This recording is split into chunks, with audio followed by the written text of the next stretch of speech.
Hello and welcome. My name is Justin. Thank you for joining me here once again at my table. Today is going to be the next installment of our Learn to Play D&D series, and today's video is going to be all about the dice. We're going to be learning anything that you need to know to get started using the dice in the D&D system. And hopefully it'll give you an idea of just understanding dice throughout most of the TTRPG systems. It's a pretty general idea. The rules around using them aren't really strayed from very often. So without further ado, I'm going to start by introducing you to the dice. Okay, so here I have my my little dice pad set up, right? Now I'm going to go ahead and introduce all of the die that you'll be using, specifically in D&D. There are some systems, I guess, these are pretty much all of the dice you're going to be using in any tabletop RPG, though. So first, we have the most important one in terms of the D&D system is the D20. This is a 20-sided die. You roll it and you have an outcome anywhere from 1 to 20. Next, we have the D12. Right, so this is your 12-sided die. You roll it, you have anywhere from 1 to 12 chance. You have a D8. You have a D6. And then you have a D4. Okay, the D4 is a little harder to see. I can kind of tilt it up a little for you so that you can see the numbers. But these are your normal die that you'll be using. Next, though, I'm going to show you a couple of die that can be a little strange. These ones are the D10, okay, and the D100. Now, the D10, you'll notice, only has single-digit numbers on it. It's going to go from 0 to 9. Typically, 0 is your 10, and then you'll have 0 through 9, or 1 through 9. And then you have your D100 is what this is called. So this you'll typically pair with the D10 to do a percentile dice roll. Percentile being a percentage of 100, right? So each of these has a tens slot, which fills in that tens section of, 0 through 100. And then you use your D10 to fill in your tens digit slot. So I would, if I was to roll a percentile die, I would roll these and say I rolled this right here. I would have 40 and 2, which would be a 42 out of 100. Now, if I was to roll zeros all the way across, let me find the 0. There it is. This is 100 in most systems. If you roll zeros all the way across your percentile die, this is a 100%. There is no 100. There's not a 0 necessarily in all of this. If you rolled double 0 and a 1, that would be a 1. If you roll double 0, 2, double 0, 3, then that would be a 2 and a 3 respectively. Right, so next we're going to go over what's called die notation. Now, you'll notice when you're reading through a lot of the systems, actually most systems, when you need to make a dice roll, it gives you something like 2d6 for damage, say in D&D, right? Or if you're using a greatsword in D&D and you're two-handing it, I believe it's 1d12 damage. This is what's called die notation. This tells you how many of what die to roll. And it's typically designed to be written as a number, D number. Now, the first number tells you how many. The D number tells you what die you're using. So if I was going to be rolling 1d12, I would take one single d12 die and I would roll that. Now, say I needed to roll 2d20. I would have 2 d20 dice and I would roll those together. So say you're rolling with advantage in D&D. I would take and roll these 2 d20s, and in this case, I would have a 12 and a 9, so with advantage, I would be rolling, I would take the 12, because it's the higher number. So that is die notation. It's pretty simple to understand. Thankfully, they've kept it really simple. Just remember, it's the first number is the amount of dice that you'll be rolling, and then the D and the second number determines the die that you will be rolling.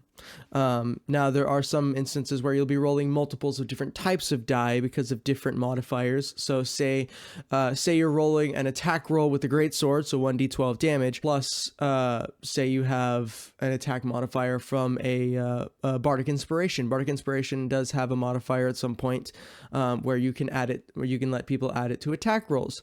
So say your Bardic Inspiration is 1d8, so I would roll a d12 for the damage plus 1d8. So I would roll a d12 plus a d8. In this case, that is a really bad roll of a 5 out of a total of 20. And then, of course, you would add up any of your modifiers. So now we're going to be going over our things like rolling for skill checks or things like that, adding modifiers. And I'm going to be using our character that we created, Orym, as an assist to this. We're going to be using his skills to kind of help understand some things, right? So first, I'm going to say we're in a situation where we've decided we want to vault over a table to get to another player who's being attacked by a creature so that we can provide some assistance. So we're being told by the DM we need to make an acrobatics check.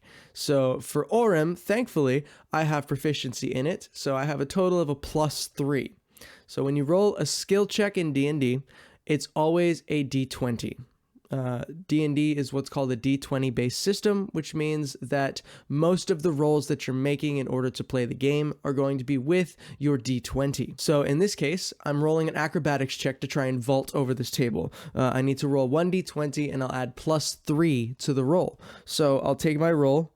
In this case, I rolled a 15. +3 is a total of 18. Now, in my opinion, as a DM, that would definitely meet the criteria or DC for vaulting over a table. So Orym, whoosh, vaults over the table beautifully, landing right next to the party member who's being attacked. Next, say you're wanting to roll, you're needing to roll a saving throw. Say I'm being attacked by Mind Sliver. The spell has been casted on me, and I need to make a Wisdom saving throw.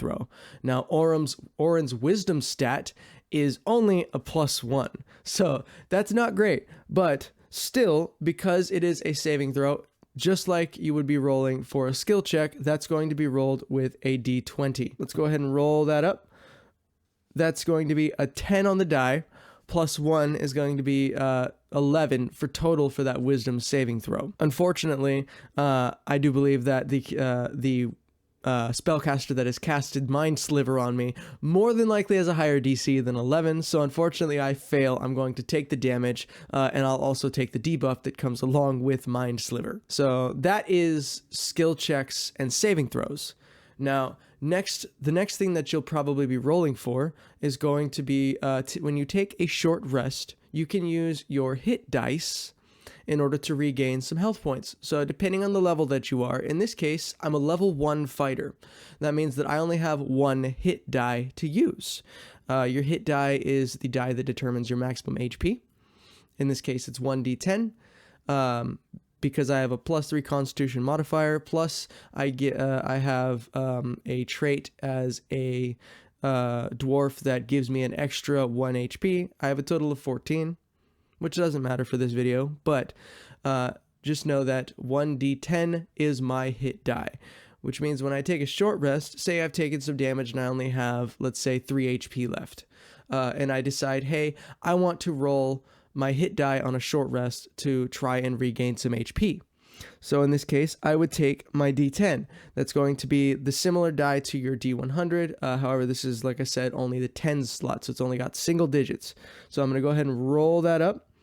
Nice, not bad. I got a 6 on the die. Now, because I got a 6, that means that I add 6 HP to my total HP right now, which means I go from 3 to having 9. So that is how you roll for hit dice. Say I have more than just that. Say I had, say I'm a level 2 fighter. I would have 2 hit die to be able to use in total. And you don't have to use all of them at once either. You can decide to use 1 out of the 2 for 1 short rest and save your other one just in case you take another short rest at some point. But let's say I'm a level 2 fighter. I've increased my max HP to 24, but I'm down to 8 HP out of 24. And I decide we're on a short rest. I want to roll both of my D10s in order to regain some HP. So I'm going to have 2 D10s here. We're going to go ahead and roll those up. So the 2 that landed up are a 7 and a 3, which gives me a total of 10 more HP. So I think I said I have 12 HP, or 8. So that would push me up to 18 total HP now. So that is how you roll to recover health on a short rest. You can only do this on a short rest. On a long rest, you regain all of your HP and basically all of your stats. So it's not really as consequential on a long rest. You also regain all of your hit die back on a long rest. So say you've used 1 out of 2 of your hit die as you're a level 2. And you take your long rest, you regain that other hit die, allowing you to once again roll both of them if you would like to on your next short rest. The next thing that you would probably be rolling for would be to roll initiative. Now, your initiative modifier is typically the same as your dexterity modifier. That's what increases your initiative, unless you have some other stats or traits that allow you to increase that initiative modifier. Sometimes you can even have advantage on the initiative roll, depending on the trait that you've got. But in this case, I only have a +1, which isn't great, but Orem is a fighter, so it's not really too consequential. But in order to roll initiative, typically you will roll a d20 and add your initiative modifier. Again, that's that d20 based system. You're rolling a d20 for most of what you'll be doing in the game. So in this case, I'll go ahead and roll up my d20. Oh, not bad. So I got a 17 on the die. +1 is going to give me a total of 18 initiative, which is actually a pretty solid initiative. I do believe there's a new system in D&D 2024 where there is the initiative score, which I believe is 10 plus your initiative modifier, if I'm not mistaken. Somebody please correct me in the comments if I'm wrong. If your DM decides to just use the initiative score system, you wouldn't have to roll before you go into initiative. It would just be your initiative score. And I think some DMs might even be okay with you deciding on which one you want to use, if you wanted to roll for initiative or use your initiative score. Me personally, I don't care all that much. I do tend to like the rolling options, though. It adds that bit of extra fun randomness to the game. That is your initiative. That's how you roll initiative. You'll roll a d20 and add your initiative modifier, which typically is the same as your dexterity modifier, suggesting you don't have any other traits that increase it further. Now, the next thing, you're in combat, you've rolled initiative, and it's your turn. I am currently wielding a great sword as Orem, which, oh yeah, in the new system, it's 2d6 slashing damage, not 1d12. So I was incorrect earlier. But in this case, I'm going to decide I vaulted over this table in the middle of combat, standing right next to my fellow PC, my fellow player, and they are being attacked by, say, a ghoul. And I decide that I want to go ahead and take my greatsword and swing it at it. I spin around, raising my greatsword as high as I can, and go to make a slash downward at it. So I'm going to make an attack roll. Now the attack roll is also a d20. The d20 system coming in clutch. So you're going to add your hit modifier for your weapon to it. In this case, I have a +5. Reason being because I have a +3 in my strength, and I'm proficient with the weapon, so I can add my +2 from proficiency as well, making it a +5. So I have a total of +5 to this d20, so I'm going to go ahead and roll to hit. Ooh, not bad. So that's a 12, plus my 5 modifier makes it a 17. Now, I can almost guarantee you that that's going to be hitting the ghoul. Now, I'm going to be rolling up the damage. So for the damage, it's 2d6 slashing damage. So typically when you're looking at a weapon's damage, it'll tell you the die notation for how much damage you do, and it'll tell you the type of damage that it's going to do as well. So in this case, I'm going to roll up my 2d6. Not great, not great. So that's a 3 and a 1.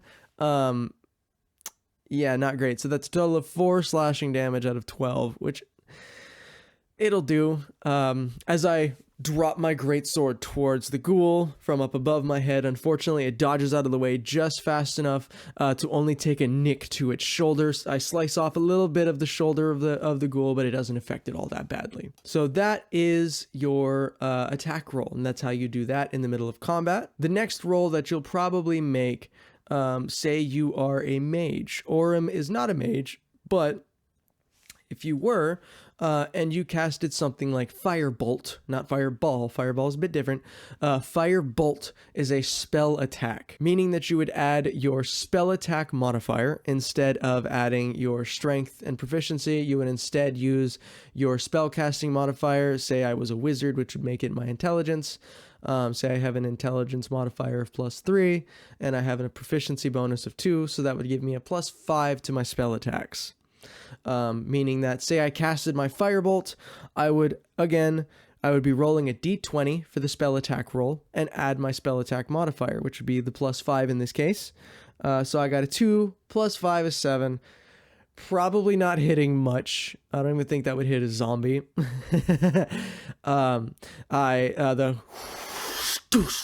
The firebolt blasts out of my palm, but unfortunately, I slip on some mud in the process, aiming a little too far to the left, and blasting it straight past the zombie that I'm attacking, missing in the process. That is how you would roll for a spell attack. Another side note that you might roll at some point would be just a flat ability score roll.